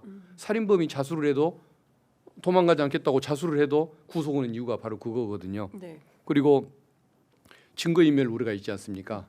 수많은 거짓말을 습관적으로 하는 사람인데 이미 수많은 증거 증인이 확보돼 있지 않냐라고 반론을 펴겠지만 이번 헌법재판소가 저는 그 사람한테 굉장히 큰 그 손해가 됐다고 보는 게 그 많은 증인들 들려다가 진술을 바꾸게 만들었지 않습니까? 네. 김용현, 여인영, 이진우 등등 그렇습니다. 심지어는 괜찮아 보였던 그 김현태 네, 단장. 단장까지도 실명식 말을 단장. 바꾸게 만드는 이런 행태를 취했기 때문에 결국은 증거인멸 우려 때문이라도 절대 봐주지를 못하고 구속 상태에서 끝까지 재판을 받는 이 상황이 될 것 같습니다. 네. 그러니까 결국은 파면은 면치 못하면서 오히려 형사재판에서 절대 풀어줘서는 안 될 사람, 네. 증거인멸이 매주 단위로 수시로 일어날 수 있는 사람 이걸 이미 국민들한테 보여주고 네. 판사들한테도 보여줘 버렸기 때문에 이제 뭐 구속도 풀려날 방법이 없을 겁니다. 빼박이다. 예, 그렇습니다. 검찰이 혹시 뭐 선배라서 검찰은 그럴 리가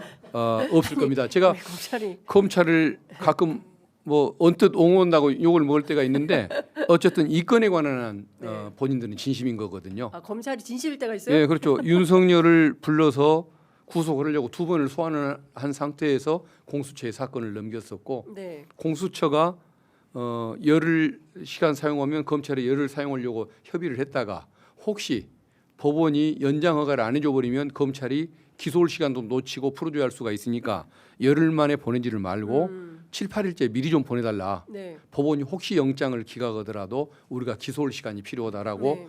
했는데 정말 법원이 그 연장을 안 해줬지 않습니까? 맞습니다. 큰일 날 뻔한 거죠. 네. 근데 검찰이 그런 것까지 만일의 사태에 대해서 걱정을 해가면서 미리 사건을 공수처한테 사흘 일찍 받아서 네. 기소를 함으로써 이걸 그 기소에 구속 기소에 성공했지 않습니까? 그거 아니었으면 그건 풀어줬어야 했거든요. 그래서 검찰이 그 과정에서 보였던 정성이나 그 뭐 치밀한 연구를 보면 네. 정말 뭐 집어넣을 의사가 분명한 것이고 이제 그 풀어주려다가는 검찰총장이나 검찰 조직이 죽는데 네. 그걸 절대 풀어줄 수가 없죠. 그래서 뭐 여러 가지 불신 요소가 있고 네. 뭐 특검을 통해서 해결할 일도 있고 여러 가지 요소는 있습니다만은 윤석열의 내란 범죄를 엄정하게 윤석열에 관한 한 네. 엄정하게 처리하고자 하는 그 의지는 분명하다. 그건 믿어도 될 것 같습니다. 네. 시민보 기자님 왜 웃으십니까? 아니요. 전 뭐 다 맞는 말씀이라고 생각하고 예. 지금 뭐 여러 가지 소음들을 일으키고 있지만 어쨌든 현재 시간은 흘러가고 있다. 뭐 말씀하신 일정에 따라서 저도 파면 결정이 무리하지 않게 나올 거라고 생각하는데 다만 이제 그것까지도 제가 뭐 맞다고 생각합니다. 검찰이 진심이다라는 것도 맞다고 생각을 하는데 사실은 이게 그 검찰에 늘 반복되어 온 패턴이죠. 이제 정권 말이 되면 그렇죠. 그래야 아무리 죄송합니다만 아무리 개라도 그 아니 저한테 죄송합니다. 우리 주인이 좀 겁내는 개가 돼야 되거든요. 주인이 함부로 못하는 개가 되는 게 검찰의 목표잖아요. 그러니까 지난 몇 번의 정부가 바뀌는 그 과도기마다 검찰이 해왔던 일이기 때문에 사실은 이번 사건에서도 내란이 터지자마자 검찰이 급하게 특별수사본부를 막 구성하고 이렇게 약간 유난을 떨었지 않습니까? 그런데 이제 정치권에서나 언론에서나 검찰은 이 사건에 좀 손을 떼는 게 좋겠다라는 이제 여론이 비등하니까 결국은 사건을 공조본으로 넘긴 것인데 그 잽싸게 특별수사본부를 꾸리고 이 사건에 대해서 수사를 엄정하게 하려는 모습을 보이는 것 자체가 사실은 검찰이 그동안 해왔던 짓입니다. 주인이 두려워하는 개가 되기 위한 일종의 전법으로 해왔던 거기 때문에 우리가 거기에 속을 수는 없다. 아무리 검찰이 이 윤석열 사건과 관련해서 엄정한 모습을 보인다 하더라도 그것이 이제 차기 정부에서 이루어질 그 검찰 개혁 작업에 어떤 그 검찰을 좀 이렇게 미온적으로 봐줘야 할 네. 핑계가 될 수는 없다는 게 제 생각입니다. 예, 맞습니다. 예. 이 변호사님 하실 말씀 많으신 것 같습니다. 예, 그러니까 지금 말씀하신 내란 종식이라는 그 주제를 갖고 이제 말씀을 드려보면 전체를 놓고 보면 검찰이 윤석열에 대해서 기울였던 성이나 이런 거를 따지는 것은 그렇게 의미는 없는 것 같고요. 저는 이번 내란이 발발하게 됐던 여러 가지 배경과 이유가 있겠지만 그런 윤석열이 갖고 있는 개인 캐릭터에 더해서 네. 박균택 의원님 계셔서 좀 죄송한 말씀인데 검찰 조직이 갖고 있는 그런 폭력성, 또 이견을 배척해가는 방식, 또 목표를 가지고 쭉 직진하는 수사 이런 일련의 방식들이 같이 작용했다고 보고 그래서 내란 종식에 있어서 그러한 조직 문화를 갖고 있는 검찰 조직을 일대 좀 해체 수준으로 개편해가는 거, 개혁해가는 거 그것이 매우 중요하다라고 생각이 들고요. 이제 검찰 개혁이라는 그 오늘의 주제를 벗어나서 저는 제가 정말 충격을 받은 건 네. 제가 과거에 국가보안법 사건 변론 많이 하고 예. 방국가 자체 사건도 제가 변론했는데요. 그분들 어느 누구도 판결 결과에 법원으로 이렇게 난입한다 이런 생각을 갖고 계신 분이 없습니다. 네. 뭐 지하당 혁명을 꿈꿨던 분들조차도 네. 판결 선고받고 네. 다 수긍하고. 수긍까지는 아니죠. 얼마나 네. 부글부글 하겠습니까? 네. 많은 그런 분들을 옆에서 지켜보면서 과거에 내 의뢰인들은 진짜 착한 사람들이었구나라는 걸 새삼 느꼈는데 전 매우 심각하다고 보고요. 네. 한국 사회가 저는 사실은 이번에 윤석열 변호인의 뭐 황교안 같은 사람은 몰라도 제가 잘은 모르지만 조대현 전 헌법재판관이나 네. 정상명 전 총장 같은 검찰총장. 분들이 이렇게 거기에 앉아서 하루 종일 네. 그렇게 계시는 걸 보고 저는 충격을 좀 많이 받았습니다. 그래서 이 부정선거 음모론이라는 것도 너무나 광범위하게 퍼져 있고 네. 그래서 장차 한국 사회가 정치적으로 네. 뭔가 다원주의를 이제 본격적으로 좀 뭔가 제도화하고 개헌이나 이런 걸 통해서 그래서 그동안에 이제 민주대 반민주 구도로 우리 이제 민주당 정부가 계속 집권하는 과정에서 김대중 대통령부터 노무현 대통령 또 우리 저희 대통령 또 지금 현재 대선 구도는 뭐 논외로 하더라도 매우 어려운 상황에서 우리가 여러 사람들과 연합하고 그랬어야 되는 이제 그런 상황에서 지금 구구 내란 세력의 저런 책동들에서는 오히려 이제 우리가 한국 사회의 진정한 이제 적이라는 주인 의식을 갖고 그런 좀 다당제라든지 정치적 다원주의를 개헌을 통해서 또 반영해야 될 필요가 있지 않겠나. 그래서 유럽처럼 극우를 좀 소수화하고 좀 고립해 나가는 그런 좀 고민이 필요하다는 생각이 좀 들고요. 하나는 서두에서 여러 번 얘기가 나왔지만 언론이 정말 심각하다고 생각합니다. 아니 도대체 내란 세력과 헌정수호 세력의 목소리를 그렇게 기계적으로 중립적으로 똑같이 이렇게 다뤄주는 것 자체가 개소리는 개소리라고 치부하고 넘어가야 되는 거 아닌가. 네. 마치 그게 무슨 태제에 대한 반태제처럼 그렇게 다뤄지니까 더욱더 이들이 좀 기승을 부리고 그래서 언론도 이 내란 사태에 직면해서 그동안 한 번도 뭐 제대로 개혁되지 않고 반성하지 않는데 정말 대한민국의 미래를 위해서라도 언론 개혁은 더 늦춰서는 안 된다. 이런 생각이 들고 뉴스타파 같은 정말 진실의 탐사자 네. 수호대가 정말 좀 국민들께 광범위한 지지를 받기를 진심으로 바라고 있습니다. 근데 잠시 드릴 말씀이 아까 저 검찰 비판하면서 저를 자꾸 쳐다보시는데 제가 이제 검찰을 옹호하는 거 아니냐? 아닙니다.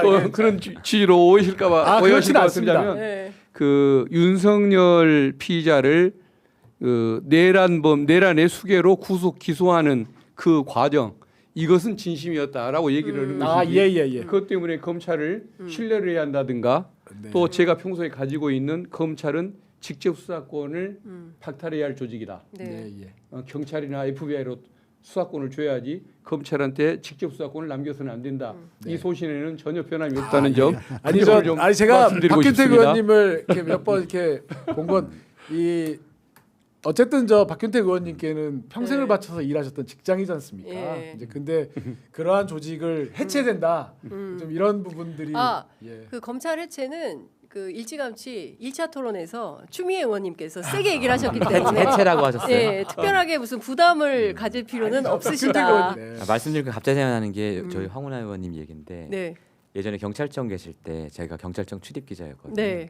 황운하 의원님께서 그 직접 수사권 박탈하니까 갑자기 생각난 건데 그 폭탄주를 만들기 위한 세트를 들고 다니셨어요. 황 의원님이요? 예, 근데 한쪽 잔에는 수사가 써 있고 한쪽 잔에 기소가 써 있어서 네.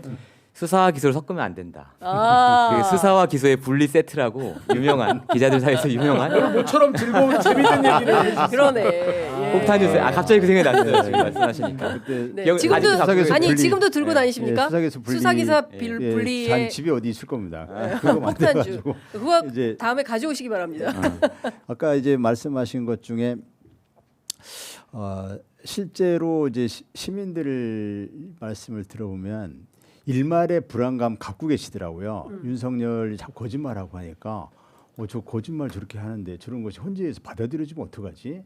그리고 검찰이 지금까지 이제 윤석열을 이제 그 직접 구속도 해보려고 하는 그런 것은 이제 믿을만 하긴 한데 검찰이 본래 이제 바람보다 더 빨리 눕는 그 태세 전환에 빠르다 이런 것 때문에 만약에 헌재에서 기각이 되면 검찰은 공소유지를 무죄 판결이 나게 공소유지를 할 것 같다 이런 걱정이 드는 거죠. 그러니까 검찰은 이 공소유지를 어떻게 하냐에 따라서 헌재 결정에 따라서 예, 공소- 공소유지를 공소유지 상황이 무죄가 바뀔- 나오게 공소유지를 하는 써버린다. 거죠. 예, 그렇게 걱정들 네, 하더라고요. 네. 그러나 저는 뭐 그 전원일치 파면 결정이 나올 거라고 생각하고 있고 네. 뭐 헌재 재판관들이 성향이 어쩌니 저쩌니 이렇게 하지만 그분들도 기본적으로는 증거와 법리를 가지고 하실 그런 양심도 갖추신 분이고 실력을 갖추신 분들이기 때문에 그래서 이걸 가지고 기각 의견을 낼 분은 없을 것이다. 아까 박균택 의원님 말씀처럼 이 거짓말하는 것을 뻔히 들여다보고 있는 네. 이런 상황에서 그걸 받아들일 가능성은 없다. 그래서 그 인용이 될 것인데 그런데도 불구하고 그러면은 자신의 거짓말이 뻔히 들여다 보이는데 그 왜 무모하게 자꾸 거짓말하느냐. 아까 말씀한 것처럼 불리해지는데 본인에게 네. 불리한 걸 알 텐데 왜 자꾸 거짓말할까? 탄핵이 기각될 것을 기대하고 거짓말하는 게 아니라는 거죠. 이후에 그렇죠. 탄핵 이후에 이때 이제 조기 대선이 치러졌을 때 이때 어쨌든 이쪽을 좀 결집하게 만들어 가지고 극우를 중심으로 좀 이제 이광철 변호사님처럼 이제 지금 극우 세력이 제도권에 들어온 것 같지 않습니까? 그래서 여기를 중심으로 이제 이 세력을 키워 가지고 그래서 이 국힘 쪽이 다시 정권을 잡기만 하면 안 됩니다. 예? 안 됩니다. 사면 복권이 되는 거 아니에요, 아유, 윤석열은? 그거 큰일 납니다. 그러니까 큰일 나죠. 네, 그래서- 폭풍납니다 또. 예. 예, 수고됩니다. 여기 싹 다 수고 대상입니다. 예. 큰일 납니다. 우리 다 연평도에서 만나요. 예. 박균택 의원님이 제일 먼저 쓰러졌어요. 오늘 여기 중에는. 아니, 그래도 이 중에서는 제가 제일 양호한 사람 아닙니까? 아니 2013년 기소를 오늘 처음으로 말씀하셔가지고. 그래서 그거를 그런 거 못 목표로 견딥니다. 그분이. 예. 윤석열은 그걸 목표로 지금 거짓말을 하는 것 같아요. 그래서 혹시라도 기댈 때가 이제 이게 국힘이 다시 집권만 하면 나는 사면복권 돼가지고 전직 대통령으로서 이제 지금 그 짤로 돌아다니잖아요. 그 만약에 이제 국힘이 집권하면 어떤 일이 벌어질지 그래가지고 윤석열은 국가원로회 의장 이렇게 딱 해가지고 전직 대통령을 국가원로회 의장이 돼가지고 딱 품잡고 돌아다니는 김건희하고 같이 해외로 막 또 다니고 막 이렇게 될 수 있잖아요. 그래서 그런 망상을 가지고 지금 거짓말하는 걸로 이렇게 보이고 절대로 그런 일은 벌어지지 않을 것입니다. 왜냐하면 현명한 대한민국 국민들이 그 용납 못합니다. 그러니까 지금 마치 저는 또 이제 언론의 문제를 얘기하지 않을 수 없는 검찰과 언론이 같이 가는 것 같아요. 왜냐하면 국민들의 눈과 귀를 제대로 못 보게 가리고 있기 때문에 그렇습니다. 그러니까 여론조사를 보더라도 기계적으로 따옴표로 그냥 막 보도하지 않습니까? 나오는 대로. 근데 분석을 해줘야 돼요. 여론조사도 숫자만 그냥 나열할 것이 아니라 여기 맥락 컨텍스트를 분석해서 어떻게 봐야 하는지를 알려줘야 될 거 아닙니까? 그런데 지금 보면 사실 중도는 이미 끝났습니다. 예. 그 2배 이상으로 정권 교체 해야 된다는 입장 강하고요. 그리고 탄핵 반드시 되어야 된다라는 것이고요. 이 내란 심판해야 된다는 입장입니다. 그러니까 이미 끝났어요. 그런데도 끊임없이 이렇게 교란시키는 것은 황운하 대표님 말씀하신 것처럼 자기 세력이라도 단 10%가 됐든 5%가 됐든 1%가 되더라도 나를 옹호하는 지지 세력을 규합해서 끝까지 살아있음을 보여주겠다. 저는 이런 정치상의 의미는 없다라는 생각이 좀 듭니다. 예, 맞습니다. 예.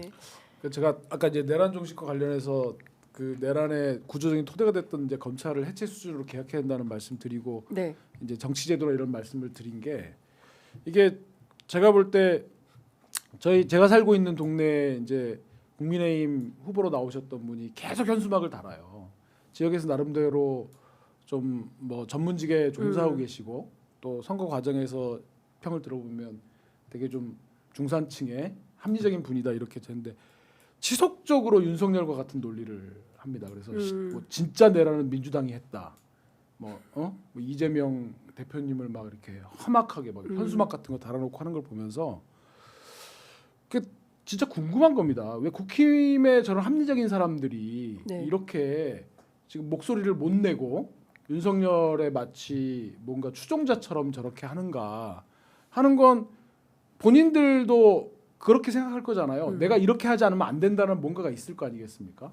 뭐 정치적인 이익이든 네. 아니면 주변 상황에 대한 적이든 그래서 언론의 문제도 저는 그 하위 문제라고 생각이 드는데 네. 정말 대한민국이 이제는 정말 세력화되어 있는 윤석열이 그들을 토대로 해서 뭔가 후위를 도모하려고 저렇게 버젓이 거짓말할 정도로 저 있는 사람들을 정치적으로 소수화하고 고립화시켜 나가는 제도가 반드시 필요하다. 근데 저는 이미 소수라고 생각합니다. 왜냐하면요, 이게 사회자가 너무 많이 얘기를 많이 하네. 아니 이제 부산에서 집회를 하고 동대구에서 집회를 하고 광주, 대전, 뭐 서울로 올라올 텐데 그 사람이 그 사람인 거예요. 전부 버스로 대전해가지고 기차 타고 다니면서 똑같은 사람들이 동일한 유형의 집회를 하면서 야 부산에도 이렇게 많이 모였어, 대구에도 이렇게 많이 모였어. 광주도 마찬가지야. 이런 주장을 하고 있고 우리 언론이 그렇게 쓰고 있지만 실제로 전혀 그게 사실이 아니다라는 점이 굉장히 중요한 사실이라고 생각을 하고요. 거기에 결단코 속아 넘어가서는 안 된다라는 말씀을 그렇습니다. 예, 뭐 교회 맞죠. 예. 예, 교회 교회 교회에서 싫어합니다. 특정 교회. 이상한 그 사이비 종교인, 사이비 종교. 예, 종교 단체. 예, 그렇게 해주십시오. 세계로 교회가 그런 교회입니까?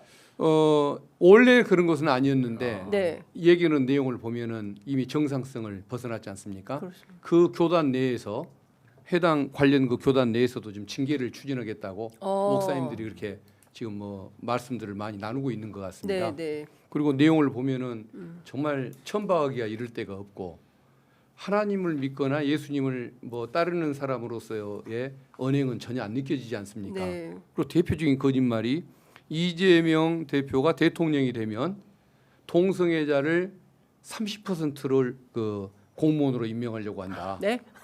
이런 아무런 근거도 없고 어느 세상에. 누구 뭐 차별금지법을 현재 민주당이 예. 22대 와서 그런 얘기를 누구 하나 발의를 해본 사람도 없는데 그런 계획을 세우고 있다고 이렇게 선동을 하면서 이재명은 끝났다. 뭐 어떻다 이런 식의 그 선동을 하고 다니는데 네. 어떻게 그분이 정상적인 종교인이라고 할 수 있겠습니까? 그렇습니다. 제발 하나님 좀 믿었으면 좋겠습니다. 그래서 네. 교회라고 오시면 안 됩니다. 예. 박균택 장로님이십니까? 집사입니다. 집사님의 박균택 집사님의 말씀을 이렇게 교인들은 깊이 새겨 들으시기 바랍니다. 자, 이제 저희가 마무리를 슬슬 해야 될 시점이 됐는데요. 오늘 안 나온 사람이 있어요. 김건희 씨. 예. 그 김건희 씨와 관련해서는 우리 시민보 기자가 예. 도이치모터스 주가 조작 사건을 비롯해서 상당히 많은 거의 전문가시죠. 전문가죠. 전문가, 예, 완전히. 정말 전문가인데 부끄럽습니다. 없어요. 최고의 전문가예요. 예. 그 내란 국면에서도 보이지 않아요. 예, 비화폰도 쓰고 막 다 했는데 여전히 예. 지금 한남동 관저에서 뭘 하고 있는지 모르는데 그녀의 흰머리카락은 늘어나고 있고 살은 빠지고 있으며 이것도 언론에 보도되는 이런 겁니다. 그러니까 이 참 기이하다. 예.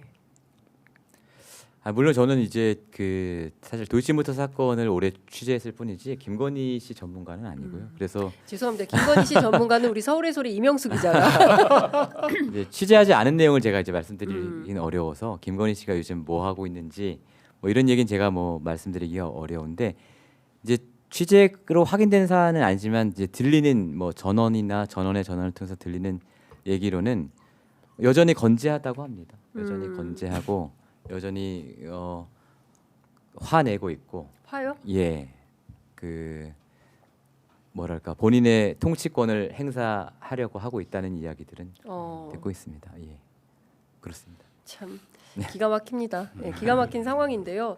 여하튼 그 참 대한민국에서 다시는 일어나지 말아야 되는 내란이 벌어졌고 우리 역사와 대화하거나 반추해 보면 이제 그 45년 전 그리고 그에 앞서서도 정말 이거는 국사책에서나 bom직한 일이 현실에서 벌어졌기 때문에 요새 아이들이 사회 시간에 조는 아이가 없다고 합니다. 계엄이 실제니까요. 그런 정도로. 근데 사실 우리가 오늘 검찰 개혁에 대해서 얘기하고 언론에 대해서 얘기했지만 종교도 마찬가지고요. 사실 도처의 개혁거리는 너무나 많이 있습니다. 그러니까 한 단계 더 나아가는 이제 7공화국으로 가기 위해서 뭔가 새로운 단계로 진입하기 위한 뭐 개헌 절차 이런 것도 필요하겠지만 과거와의 대화를 통해서 역사와의 대화를 통해서 지금까지 있는 모든 이슈들을 좀 총합적으로 해결할 수 있는 핵심 키워드가 역시 검찰개혁부터 시작하는 것이 출발이 아니겠나라는 생각이 좀 듭니다. 자, 이제 끝으로 한 말씀씩 듣고 마무리하도록 하겠습니다. 박균택 의원님부터 들을까요? 아니면 이번에는 저 나이 순으로 한번 해볼까요? 나이 순으로? 젊은 순으로. 젊은 순으로? 예. 뭐 저는 이제 검찰 개혁 당연히 이제 필요한 일인데 사실은 지금 저희가 맞닥뜨리고 있는 문제가 굉장히 중대하다는 생각이 들어요. 아까 우리 황운하 의원님께서도 말씀해 주셨지만 헌재에서 윤석열이 파면 결정이 나느냐 안 나느냐는 뭐 중요한 문제지만 그건 어떻게 보면 예상되는 일이고 그 이후에 헌재 탄핵 결정 이후에 우리 사회가 음모론에 휘둘려서 정치적으로 굉장히 극단적으로 분열되는 게 가장 큰 걱정이다. 근데 그게 뭐 단순히 이제 언론 문제냐 검찰 문제냐 하는 차원을 넘어서는 것이 이게 세계사적인 흐름이 지금 극우 포퓰리즘이 굉장히 이제 발호하고 있지 않습니까? 뭐 미국도 사실은 부정선거를 그렇죠. 주장했던 트럼프 대통령이 다시 돌아와서 의사당 습격했던 사람들 다 사면해주고 뭐 독일이나 오스트리아 같은 나라들 이런 나라들에서도 이제 이탈리아 프랑스. 극우 정당들이 굉장히 이제 급성장하고 있는 상황이기 때문에 어떻게 보면 한국은 뒤늦게 민주주의를 배워서 뒤늦게 꽃피운 나라지만 지금의 세계사적인 흐름에서 한국이 이 민주주의를 정상 궤도로 되돌려놓고 지켜내느냐 마느냐는 뭐 저는 뭐 좀 거창하게 말하면 굉장히 문명사적인 과제고 그래서 이제 저희가 이 음모론들에 맞서서 싸우고 그것을 분쇄하고 아까 우리 이광철 변호사님 말씀대로 그들을 고립시키고 하는 것들이 굉장히 저희한테 중요한 과제다. 인류의 미래가 달려 있는 맞습니다. 과제일 수도 있다. 이런 생각을 요즘 하고 있습니다. 네. 예. 자, 그다음에 젊은 분이 누구십니까? 저는 이제 그런 생각이 듭니다. 그러니까 사실 뭐 저도 그 민주당 당원이셨던 이제 대통령님을 보필했고 뭐 제가 이번에 조국혁신당의 당원 이제 당적을 가진 건 이번 조국혁신당이 처음이지만 이게 성찰을 해보면 문재인 정부도 그렇고요. 또 이제 우리 사회 진보와 개혁, 민주주의를 좀 지키려고 했던 전체도 좀 돌아볼 대목이 있다고 생각합니다. 네. 시기마다 제기되었던 과제들을 추진하기 위해서 모든 정부가 역대 민주당 정부가 최선을 다해서 노력했다는 점은 뭐 당연하다는 점을 전제로 말씀을 드리면 이렇게 사실 그렇거든요. 이제 검찰 제도를 보면 이제 그런 생각이 드는 겁니다. 사람들이 아주 상식적인 수준에서 뭔가 범죄를 지은 사람들을 처벌하고 또 그게 아니면 또 그 사람의 억울함을 풀어주고 이게 검찰 제도 같은 그런 것들은 국민의 일상적인 삶하고 직접적인 관계는 없지만 공기와 같아서 마치 보이지는 않지만 공기가 탁하면 사람의 생명을 빼앗을 수 있는 것처럼 사회의 질서와 사람들의 의식을 만드는 일련의 무거운 제도잖아요. 근데 그것이 어떤 이유로든 자의적으로 행사되어 왔고 그것이 누적되어서 한국 사회 여러 가지 문제들을 배태하게 되었거든요. 그런 조직 속에서 커온 사람이 지금 헌재재판장의 피청구인으로 앉아 있는 거고 또 그 사람들에게를 추종하는 사람들이 법원에 난입하는 건 그 사람들 역시도 현재 제도가 뭔가 문제가 있다라는 거잖아요. 그래서 그러한 제도들을 좀 바로 세우는 이제 그러한 것들이 더욱더 필요하다.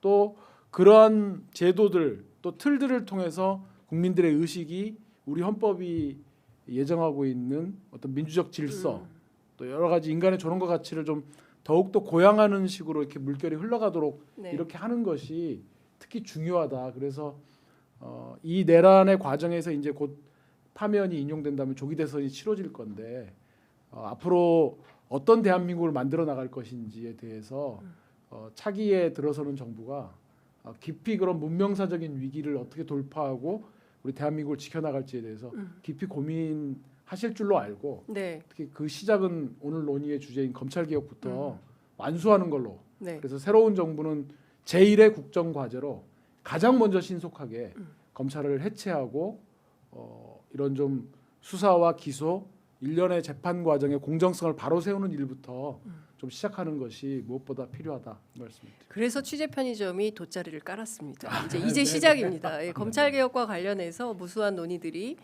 이어져야 되지 않을까 싶습니다. 박근태 의원님 먼저 드리겠습니다. 예. 그 지금 이제 그 검사들이 인사권자의 그 성향, 취향에 따라서 이렇게 악마와 같은 잔인성을 드러내는 이런 모습을 몇 년간 겪으면서 결국은 사람을 믿고 하는 개혁은 있을 수가 없다. 제도 개혁이 반드시 뒤따라야만이 이러한 그 어떤 불행한 사태를 막을 수 있다. 이런 이제 굳은 신념을 가질 것이고 국민들 다수가 그걸 느낄 겁니다. 근데 이제 그 분명히 제가 이제 생각하고 있는 부분은 검찰은 직접 수사권을 결국은 내놓을 수밖에 없는 시절이 온다. 또 내놔야만 맞다라는 생각을 하는데 일선 검찰에 있는 구성원들은 직접 수사권 내놓으면 다 끝난 거지라는 이런 패배감을 느끼기가 쉬운데 그것은 본인들의 어떤 욕심 때문에 생기는 얘기인 것이고 진정 국민을 생각한다고 한다면 어떤 수사권을 내놓더라도 국민을 위한 봉사와 인권 옹호기관으로서 역할은 얼마든지 찾을 수 있다는 생각이 들고 그게 대한민국의 미래나 국민들의 인권을 위해서는 필요하다는 생각을 하거든요. 근데 지금 어떤 이런 모습대로 계속 갈수록 미운 짓을 더 한다든가 신뢰받을 일을 못 하다 보면 직접 수사권을 뺏기는 것은 물론 국민을 위해서 필요한 인권 옹호 기능까지도 다 뺏기고 아까 어느 분 말씀하신 것처럼 해체 수순으로 정말 가버릴 수도 있는 거 아니겠습니까? 사실 해체보다는 국민을 위한 인권 옹호 조직으로서 탈바꿈하는 방향이 올바른 개혁 방안이라고 할 수 있는 것이겠죠. 그래서 국민들한테 좀 그 너무 완벽한 그 뭐 불신 이런 것을 받지 않고 조금이라도 기대를 접히지 않을 수 있도록 남은 기간이라도 좀 잘해주기를 당부하고 싶습니다. 네. 검찰 선배 입장이셨습니다. 네. 자, 끝으로 황운하 대표님 말씀 듣겠습니다. 윤석열의 전설 정권의 탄생은 결국 그 검찰 개혁이 실패한 최악의 산물이 윤석열의 탄생 아니냐 이렇게 지금 그 우리가 그런 상황을 지금 목도하고 있는 거고요. 또 윤석열 덕분에 검찰 시대가 확실히 종언을 고하는, 확실히 끝나는 그런 또 윤석열이 그런 역할도 했다고 봅니다. 그런데 좀 여전히 좀 미덥지 않은 것은 문재인 대통령 때도 그 검찰 개혁을 문재인 정부 때는 확실히 할 수 있을 것으로 많은 분들이 또 믿었거든요. 그런데 결과적으로 실패해서 윤석열 정권이 탄생했단 말이죠. 물론 여러 가지 원인이 있지만 그래서 지금도 그 지금 여러분들이 새 정권의 첫 번째 과제가 검찰 개혁이고 또 당연히 이제 새 정부에서 검찰 개혁 그 첫 번째 추진해야 될 과제이고 새 정부에서 추진해야 될 것을 전제해서 말씀하시는데 저는 사실 그 의견에 동의를 안 합니다. 그러세요? 새 정부가 들어서서 검찰 개혁을 첫 번째 과제를 할 것 같지도 않아요. 또 뭐 이렇게 저렇게 하다가 시기를 놓칠 수도 있고 또 그 검찰과 적정하게 타협할 수도 있다. 어떤 그 우려스럽습니다. 솔직히 믿을 수가 없어요. 그래서 새 정부 출범 전에 해야 한다고 저는 생각합니다. 뭐 계약서를 하나 쓸까요, 미리? 네, 그것이 이제 이번 대선이 아까 여러분 말씀하셨지만 극우 세력이 본격적으로 이제 제도권에 들어오는 그런 계기가 될 수도 있거든요. 그 극우 세력을 들어온다 하더라도 그것을 최소화해야 되고 아니 못 들어오게 해야 되고 하려면 이쪽 그 이른바 민주 헌정 수호 세력, 탄핵 세력이 아주 단단한 연합 다수파를 만들어서 저쪽을 이제 큰 표차로 눌러줘야 되는데 그렇게 다수파 연합이 되기 위해서는 적극적으로 이제 이게 투표장에 갈 수 있는 진보층이 결집이 돼야 되고 또 중도층도 끌어들여야 되고 하는데 여기에서 그 공통의 추진 과제에 대한 어느 정도 합의가 있어야 된다. 그래야 다들 적극적으로 투표에 참여할 것이다. 근데 저는 공통의 추진 과제로 검찰 개혁이 대선 전 입법을 완수하겠다라고 하는 그런 정도의 그 약속이 있어야 한다라는 생각을 하고 있습니다. 그래서 뭐 물론 이제 그것이 설사 안 된다 하더라도 그 정도의 그 확고한 약속이 있어야 대선 끝난 후에 새 정권 출범 후에 그것이 그래도 이행이 될 듯 말 듯 하거든요. 뭐 각서를 써도 지난번에 지난 국회 때 박병석 의장 주재로 여야 원내대표들 그때 박홍근 그때 저쪽은 원내대표 권성동이었는데 네. 양쪽이 그 박병석 의장 주재로 이렇게 각서 썼지 않습니까? 네. 다음 날 뒤집어 버리잖아요. 근데 물론 이제 뭐 지금 새 정부가 국민들에게 한 약속은 그거와는 좀 다를 것이라고 보지만 저는 사실 이번 그 대선 전에 해야 될 과제라고 생각하고 있고 그다음에 그것이 이 다수파 연합이 강고해지는 그런 큰 역할을 하게 될 것이라 이렇게 생각하기 때문에 지금도 민주당에 저는 좀 그걸 촉구하고 싶은데요. 네. 대선 전에 검찰개혁법을 마무리 진다는 그런 입장을 좀 가졌으면 좋겠다 네. 이렇게 말씀드립니다. 그 원탁 회의 있지 않습니까? 네. 예. 거기에서 이런 거에 대한 야오당. 합의를 해야 돼요. 야오당 원탁 네. 회의에서 이걸 합의해야 됩니다. 합의해서 합의서 쓰고 네. 이 약속 지키겠다라고 날짜 받고 그렇죠. 안 하면 선거운동 안 하시겠습니까? 뭐 그런다고 너무 나가시는 것 같은데요. 아니 그런다고 진도 나가야 됩니다. 그래도 적극적으로 하겠지만 예. 저 말고 다른 사람들이 네. 투표장에 안 갈까 봐 걱정되는 거죠. 알겠습니다. 자, 오늘 저희가 두 번째 왜 다시 검찰개혁인가 토론회를 했습니다. 상당히 재밌었어요. 저 개인적으로. 예. 그리고 과거에 맞아 이런 일이 있었지라는 것도 아마 함께 하시는 시청자 여러분들께서 그래 우리가 다시 검찰개혁에 대해서 정말 다시 한번 결심해야 될 국민적 각오가 필요한 때인 것 같다 이런 판단하실 것 같고요. 앞서 극우 포퓰리즘 이러다가 막 원내에 극우 정당 진입해가지고 난동 부리는 거 아니야?라고 이제 걱정들 하셨는데 저는 응원봉이 우리를 지켜줄 것이다라는 생각을 합니다.